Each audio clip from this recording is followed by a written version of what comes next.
I'm absolutely delighted today to make a big announcement for us here at Qodea, the appointment of Paul Hoyle as our new Chief Revenue Officer.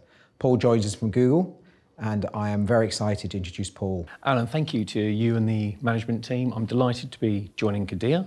I've spent the past 10 years helping large organisations consume public cloud technology and capabilities, and I'm really excited about the opportunity we have at Qodea. We are helping everyone from the world's coolest startups to the largest organisations in the FTSE build data products, make use of AI-powered solutions, and a bit of cloud consumption as well. Now, you've had an incredible career, both at AWS and lastly at Google over the last 10 years. Why have you chosen to join us? Why now? And what is it about this opportunity you find most interesting? I think there's three main areas, Alan, that really excite me about Qodea. Number one, we are Google's largest partner in Europe. Why is that important? Well, actually, we've kind of done it and seen it all before, really. We've got more skills than a lot of other partners. We have helped more organisations than anyone else consume Google.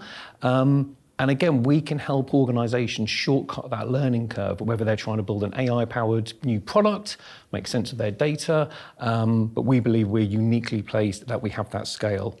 Secondly, we're not a typical consulting company. We're an engineering firm, and where we really thrive is engineering complexity. And actually, we believe that there's value in being a specialist and not being broad brush across entire consulting divisions.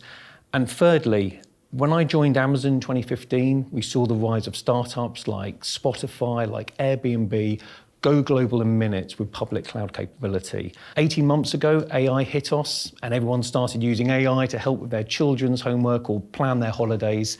We're now seeing the biggest organizations on the planet trying to harness this AI. And I believe there's huge synergies in what those organizations had to experience in their cloud journey with what we're about to see in AI. And I think if I layer on top those three opportunities, I think Qodea are uniquely a place to help our clients. What is the difference that Qodea really has against the more generic, large-scale providers of services? I think we don't pretend to be everything to all the people. We focus on a real distinct skill set. It's interesting, you and I have talked a lot during this process, and one of the things we talked about is AI and the impact of AI. Coming from a history of very large, huge companies that have huge contracts in the space of BPO, application development, audit, tax. Do you think these industries are going to be affected by AI? How impactful do you think it will be? And what service and approach are we going to have to provide the innovation in that space? AI will change everything, Alan. It is the next technological shift, starting from mainframes in 1950 to the internet, to Indian outsourcing and then cloud. I think a lot of the hype has died down.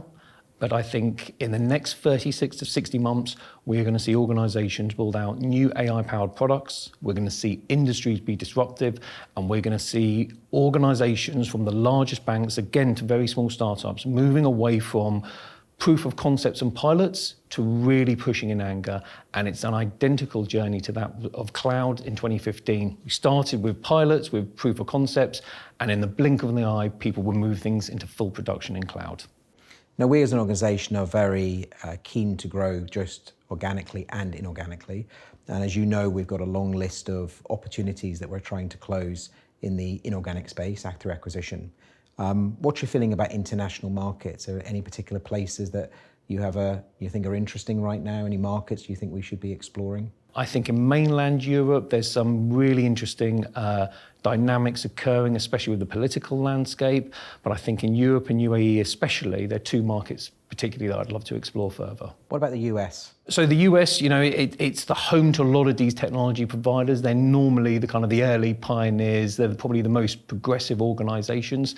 And absolutely, I think there's areas where we can add value and help those clients over there. It would certainly be one I'd love to explore. What's more important? Is it being a partner to a technology company or providing outcomes for customers? At Kadilla, we're customer-led. So if I look back at my time at Amazon in 2015, organizations were asking partners, get me into the public cloud, help me consume Amazon Web Services, help me consume Google Cloud. I'd say in 2025, most of the organizations we're speaking with, not only do they have a public cloud strategy, they're in the cloud, in production. Now, there are a set of challenges that we can help with, whether it's regulatory, operational hurdles that we can take best practices from other clients. But for me, Alan, if we're delivering value to our clients and helping them get to that outcome sooner, for me, that's my North Star. Why don't you just tell me a little bit about yourself, because I'm sure all our colleagues would love to know a little bit about Paul, your family life, where you live, what you like to do in your private time. I'm a married father of 2 girls. I have Poppy, who's 10, Chloe, who's 6. You have to think about that just for a second. And I live in Berkshire, actually, Alan, I've always been excited about how technology can improve people's lives, whether it's cancer diagnostics, whether it's help people understand kind of their journey to work. It's always consumers that win every time technology advances, and that's what's driven my career, and that's what excites me. This is amazing. Well, look, we're really excited that you're joining us, and welcome aboard. Thank you.